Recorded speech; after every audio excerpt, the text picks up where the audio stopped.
Hello and welcome to this episode of the Fintech Show, where we investigate how RBS, Sensedia and TSB are reshaping the financial industry by using open application programming interfaces or APIs to collaborate and innovate.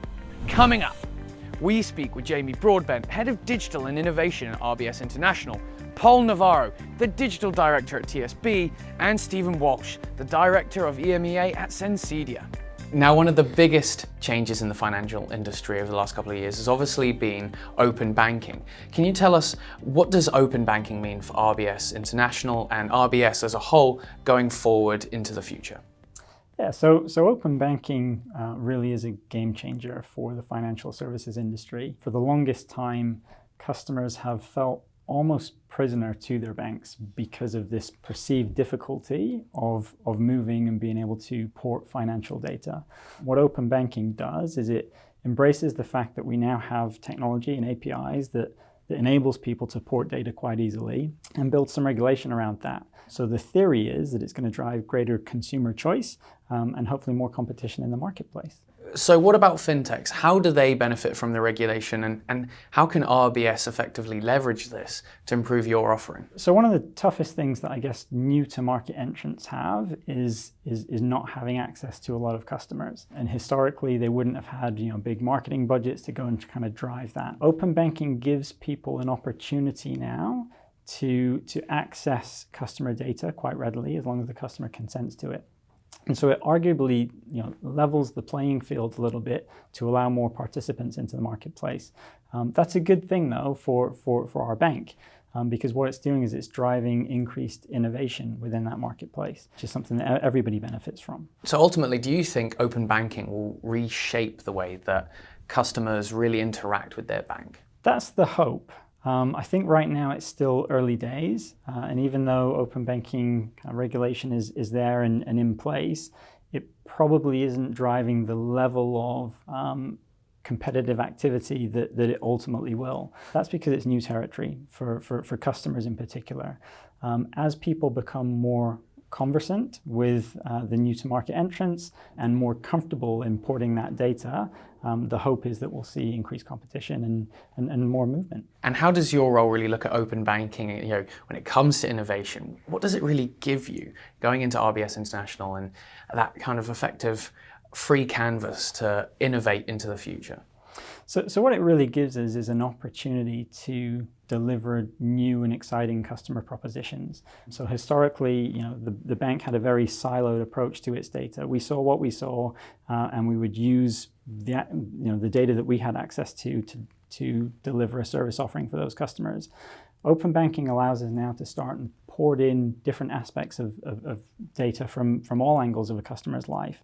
And by overlaying different data, you can start and deliver really value-added propositions that will deliver hyper-personalization for our customers. So it's really exciting. Open banking doesn't just mean that banks can import data across different silos seamlessly. It also means they can import other organizations into themselves far easier. So I asked Paul Navarro at TSB how he's using open banking to improve their collaborative efforts.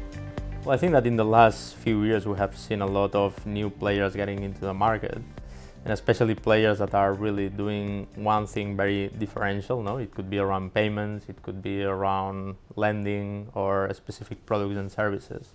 I think that for us, for traditional banks, new players are a good testing bed, so it's understanding what they do different, especially in terms of customer experience and technology, and trying to think how we can do something, or on one side leveraging the things they are already doing, or trying to understand how they have been able to deliver a difference to our customers and trying to fast follow on that.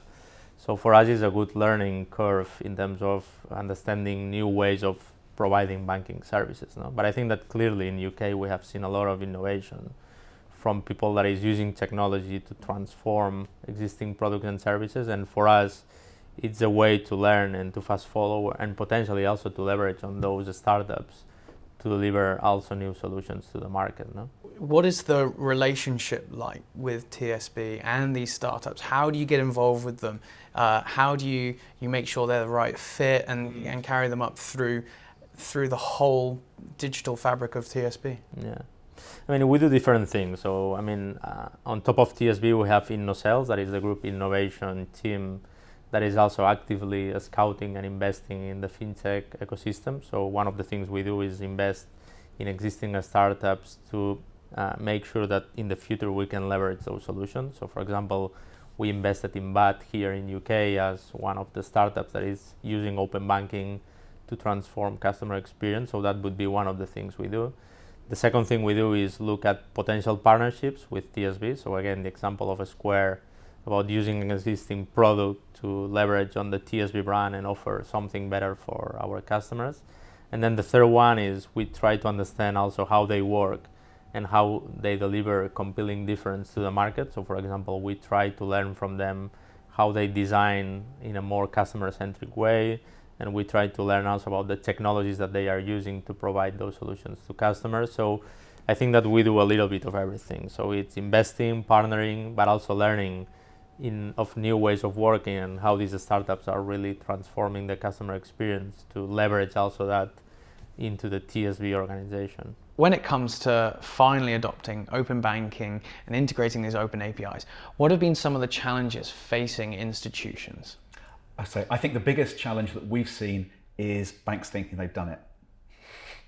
You know, I've got a tick box here, I've got open banking. And we challenge them and say, great, fantastic. What are you doing? How are you embracing open banking? Oh, I've got an open banking strategy. What does it do? What does it drive for you?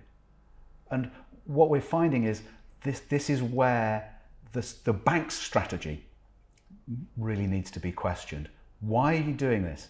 Is it just for regulatory compliance?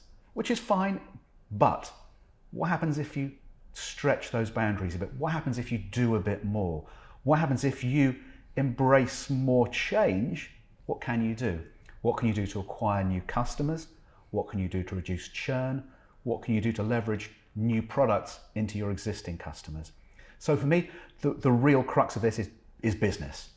It's getting business more involved in this open banking strategy. The product owners at the banks, you know, whether they're involved in insurance or wealth management or other aspects of financial planning, to actually say, no, I want my products and services to be more accessible to my bank's customers or to my third-party partners' customers as well. Again, there's lots of rich products and data that banks have which can be very useful for other companies to use, to share. Again, bearing in mind we're in a GDPR compliant world and therefore everything has to be monitored and measured. We understand that permissions have to be given. But I think that the end scenario here isn't just compliance. The end scenario here is, what's it doing for me? How are API vendors like yourself going to change the way that the financial industry looks at open banking, and what's new for you guys going into the new decade? So at Sensedia, we really believe that the first thing about open banking is actually setting your strategy. You know, without a strategy, everything else is just noise. It's just doing stuff for the sake of doing stuff. We also think that, we've got some very good and key open banking templates to make it easy for banks to try and embrace this. I was going to say new technology, but clearly it's, this stuff has been out for a little while and we're finding lots of people are still struggling with it. So we've developed an open banking playbook, which hopefully can guide banks through the implementation of an open banking strategy and help them understand what it means to them, what they're trying to get out of it, or are they just doing it for the sake of doing something? TSB just announced your brand new digital transformation plan. Can you tell me a bit more about that? Yeah, I think that our transformational strategy is all about the customer, and it's thinking about how we can serve our customers better outside of branches. And we're thinking about three main things. So the number one is how we make it easier for people to become a TSB customer, enrolling to our bank from digital and onboarding through our digital platforms. The second thing is how we can serve them better and how we can make sure that customers that don't have a branch close to them can do things through our mobile app. And the third one is how we can help customers with their day-to-day finances and make money confidence better for everyone through digital. No? So it's about trust and helping them with money through digital. What were the main aims of this new digital transformation strategy? So I think one of the big things is how we can make TSB one of the easiest banks to deal with through digital. So the number one thing is opening up a new account with TSB should be something straightforward, and just with 10 minutes you can start using your account. The second thing is how you can easily manage your day-to-day things with the bank through digital. So for example, if you switch houses, you can change your address through digital, and you can easily use our mobile app to do that. And finally, the third one is how you can stay on top of your finances through our digital apps, and for example, make sure that you can save money every day through our digital app, and every time that you spend, you keep a little bit of money aside to increase your savings. This is quite a hard question because it's such a broad topic, but looking into the new decade, what do you think open banking will finally bring to your consumers and ultimately the industry as a whole? I think what it allows us to do is to start and overlay kind of financial data with non-traditional financial data. And in doing that, it enables us to create new and exciting propositions for customers that don't currently exist. Things like the advent of Uber was made possible because you're relaying financial data and Google Maps and several other things that deliver a unique proposition. And I think what we'll see now is the creation of really new and innovative propositions based on all these different aggregated sources of data. A lot of people maybe 5 years ago would have said that open banking has caused competition between the banks and the fintechs. Are we going to see that relationship continue, or do you think we're going to see more elements of collaboration going into the future? So the hope is that it will drive greater collaboration within the industry because different market participants will realize the benefits that other participants bring to the table, and through partnerships we'll see some really exciting propositions. I guess ultimately it will be the consumer that decides, and that's where we really need customers to be more active. We've probably spent the last decade telling customers that they need to protect their data, they need to not share their data, they need to keep it safe. And now we're saying actually there's an opportunity for you to move your data more freely, obviously within a secured and regulated environment. But customers are rightly apprehensive about who they share their data with and what authorizations they allow. So it will be kind of a gently approach, but over time, as customers start and get faith and trust in the different market participants, that ability to move freely will ultimately deliver great value for all of our customers. Now, banks have insane amounts of data on all their customers. How can they leverage that to really offer up new technologies better than any other industry could possibly even dream of? Yeah, you're right. Banks do have an enormous amount of data because most people have had the same bank for a long time. I know banks make it easy to switch now, but most people still are resistant to switching for the sake of here's £20. Yeah. However, the interesting thing is, while banks do have lots of data, the next issue is it all the same data? If banks partner with other organisations, that just enriches the data pool. If I've banked with HSBC for 30 years, then they know my salary, my this, my that. That's fine.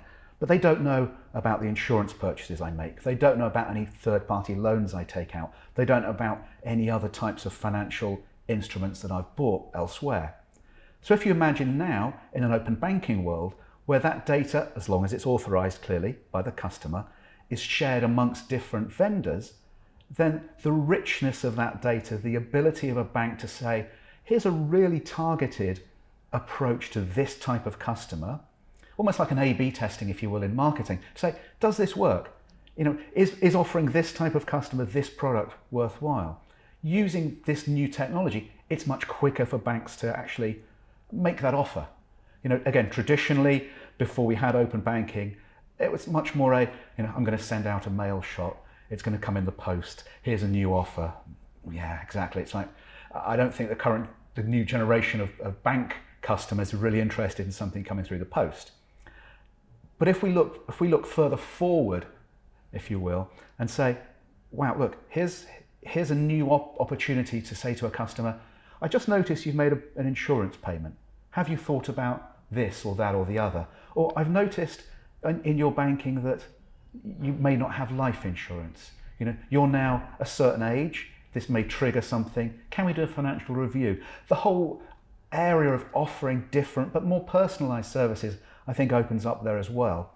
And because of the speed that technology can move at, this really does offer the banks the opportunity to not pick and choose, but test really quickly what works and what doesn't work. Sounds like it's going to be a very exciting decade for us consumers thanks to open banking and open APIs. So thanks for watching, and make sure to catch the rest of the series over at www.fintech.finance. Cheers, bye.